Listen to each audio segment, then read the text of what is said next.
اللہ کی راہ میں نکلنے والے کو جو سال بھر کے لیے نکل جائے سارے فتوے اسی کے اوپر لگ جائیں گے کہ بھی بچوں کو چھوڑ کے نکلنا جائز کب ہے. انہوں کا چاہے تمہارا ایمان مٹ جائے اور تمہارے بھی بچے چاہے ایمان پہ نہ رہے،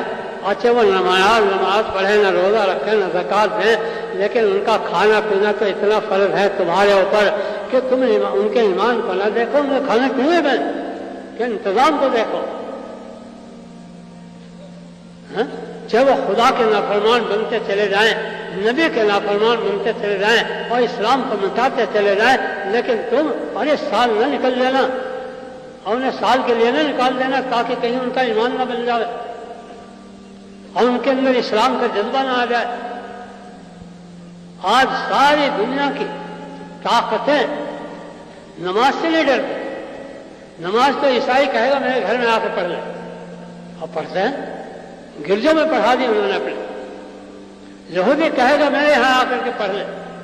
ہندو کہے گا میری دکان پہ آ کر کے پڑھ لے، اور یہاں آ گیا. وہ تو حضور کے زمانے بھی حضرت ابوبکر صدیق کو کافر نے کہہ دیا تھا تو نماز پڑھا میری عمل میں ہے. ابو دغلا نے تمہاری نماز کا ہمیں کوئی ڈر نہیں. ساری دنیا کے کافر یہ کہہ رہے ہیں نہ ہم تمہاری نماز سے ڈریں، تم نماز پڑھو اور تم روزہ رکھو اور تم زکوٰۃ دو اور تم حج کرو، بلکہ حج کے لیے ہم تمہیں اپنے ہوائی جہاز دیں گے کرائے پر،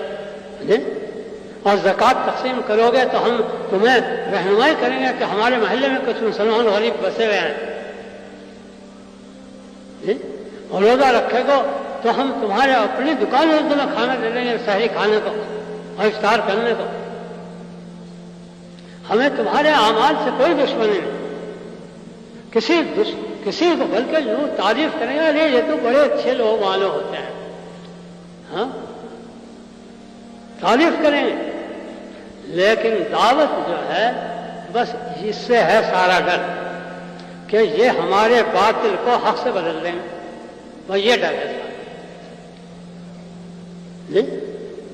جو ہم باطل نظام پر چل رہے ہیں اور باطل نظام پہ ہمارے قوانین چل رہے ہیں اور باطل نظام کو ہم ملک کے اوپر لانا چاہ رہے ہیں، یہ اس باطل نظام کو حق سے ٹکرا دیں گے، اور حق جب سے ٹکرائے گا ہمارا باطل نظام اسی طرح ٹوٹ جائے گا جیسے فرعون کا ٹوٹ گیا، اور ہمارا باطل نظام اسی طرح ٹوٹ جائے گا جیسے کسریٰ اور قیصر کا ٹوٹ گیا اور مقوقس کا ٹوٹ گیا. بس سارا ڈر دعوت کا ہے، دعوت سے ڈرتے ہیں اور کسی اسلام کے اعمال سے نہیں ڈرتے. وہ کہتے ہیں ارے یہ سہ نمازیں پڑھتے ہیں، روزہ رکھتے ہیں، زکاتیں دیتے ہیں، لیکن ہمارے کھندے سے نہیں نکل سکتے اس کے ذریعے سے. ہمارے قانون کو یہ رد کر سکتے اور قانون سے نہیں نکل سکتے، ہماری اسکیموں سے نہیں نکل سکتے. اللہ ان کے ساتھ نہیں ہوگا جو انہیں ہمارے جالوں سے نکال دے. اللہ کی معیت ان کے ساتھ نہیں ہوگی جو ہماری اسکیموں سے بچا دے. لیکن جب یہ داعی بنے ہیں، ارے دعوت تو اللہ دے رہا ہے اور یہ اللہ کی طرف دعوت دے رہے ہیں. اللہ یدعو الی دار السلام، دعوت اللہ دے رہا ہے، نماز نہیں پڑھ رہا، روزہ نہیں رکھ رہا، دعوت دے رہا ہے اور اس کو دعوت دینے والا بنا رہا ہے کہ تو اللہ کی طرف دعوت دو. تو یوں کہ یاد رکھو دعوت ہے جس کو باطل نہیں چاہتا، دعوت ہے جس سے باطل تھراتا ہے اور ڈرتا ہے. ایک دائی کو کوئی ملک جبکہ وہ یوں کہے کہ میں دعوت دینے کے لیے جا رہا تیرے ملک میں، ویزا دینے کو تیار نہیں تو وہ بوڑھا ہو. ایک بوڑھے سے بھی ڈرتا ہے سارا ملک اور ساری حکومت کہ یہ بوڑھا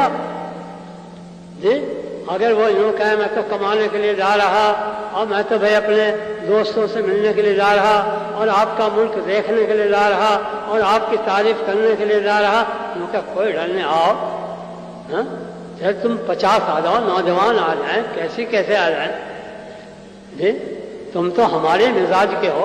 ہمارا مزاج لے کر کے آ جاؤ، لیکن تم دعوت کا مزاج لے کر کے آؤ، نبی کا مزاج لے کر کے آؤ، اس سے نہیں ہم تمہیں آنے دیں گے۔ ہمارے مزاج سے آنا، سیر و تفریح ہمارا مزاج ہے، کمانا ہمارا مزاج ہے، دوستوں سے ملنا اور ملاقات کرنا ہمارا مزاج ہے، ہاں ہمارے مزاج سے آؤ، اگر تمہیں آنا ہے ہم تمہیں ویزے دیں گے،